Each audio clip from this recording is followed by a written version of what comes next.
Assalamualaikum warahmatullahi wabarakatuh.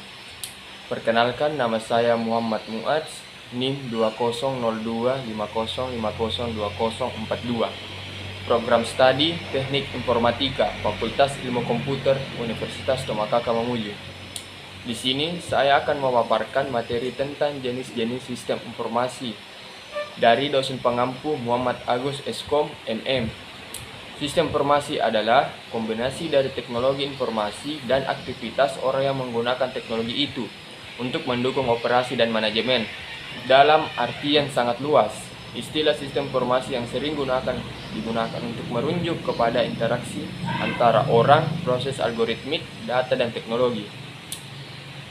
Jenis-jenis sistem informasi di berbagai instansi, perusahaan, atau organisasi memiliki fungsi yang bervariasi. Sistem informasi dapat dikelompokkan berdasarkan beberapa kategori, diantaranya adalah 1. Berdasarkan tingkat sistem, 2. Berdasarkan fungsi bisnis dan organisasi, 3. Berdasarkan pengelola, 4. Berdasarkan perangkat. 1. Jenis sistem informasi berdasarkan tingkat. Adapun komponen-komponen pokok yang diperlukan pada sistem informasi berdasarkan tingkatan, yaitu basis data, perangkat keras, dan perangkat lunak komputer. Jaringan komunikasi, dokumen prosedur, dan pengendalian sistem informasi dapat digunakan dalam 4 tingkatan, yaitu dimulai dari tingkatan paling bawah dan tingkatan yang paling tinggi, yaitu sistem pemrosesan transaksi, sistem informasi manajemen, sistem pendukung keputusan, dan sistem pakar. 2. Jenis sistem informasi berdasarkan fungsi bisnis. Fungsi bisnis di dalam perusahaan yang utama adalah keuangan, pengadaan, produksi, penjualan, pembukuan, personalisasi, dan pemasaran. Adapun jenis sistem informasi berdasarkan fungsi bisnis, yaitu yang pertama, sistem informasi akuntansi, yaitu sistem yang mencatat dan mengolah data akuntansi serta menyajikan informasi akuntansi. Yang kedua, sistem informasi produksi, yaitu sistem yang mencatat dan mengolah data produksi serta menyajikan informasi yang berhubungan dengan produksi. Dan yang ketiga, sistem informasi pemasaran, yaitu sistem yang mencatat dan mengolah data pemasaran serta menyajikan informasi yang berkaitan dengan pemasaran.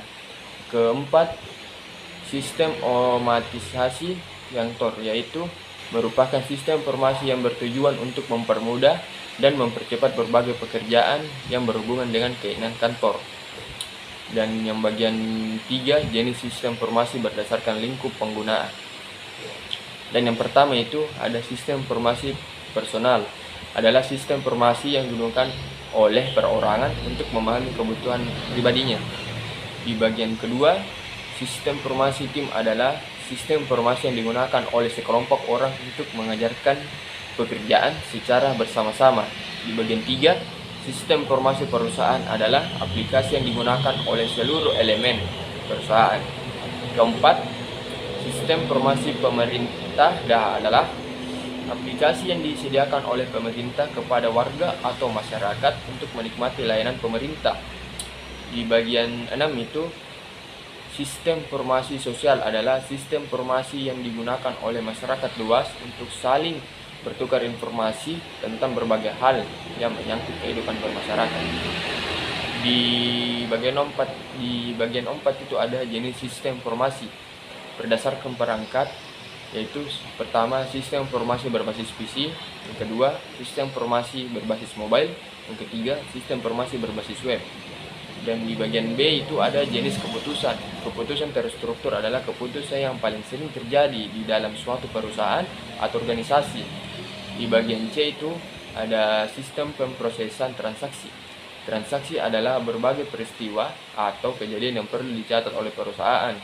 Di bagian D itu ada sistem informasi manajemen, merupakan sistem informasi yang banyak menghasilkan berbagai informasi atau laporan untuk keperluan pengambilan keputusan oleh manajemen, terutama manajer media dan manajer puncak. Di bagian E itu ada sistem pemandu. Keputusan ini adalah sistem informasi yang bertujuan untuk membantu manajemen puncak dalam mengambil keputusan yang tidak terstruktur. Di bagian F itu ada sistem pakar. Sistem pakar adalah sistem yang berbagai keahlian yang dimiliki oleh para pakar sehingga orang yang kemampuannya biasa akan dapat bertindak seperti orang pakar. Itu adalah penjelasan singkat saya tentang materi jenis-jenis sistem informasi. Kurang lebihnya mohon dimaafkan. Assalamualaikum warahmatullahi wabarakatuh.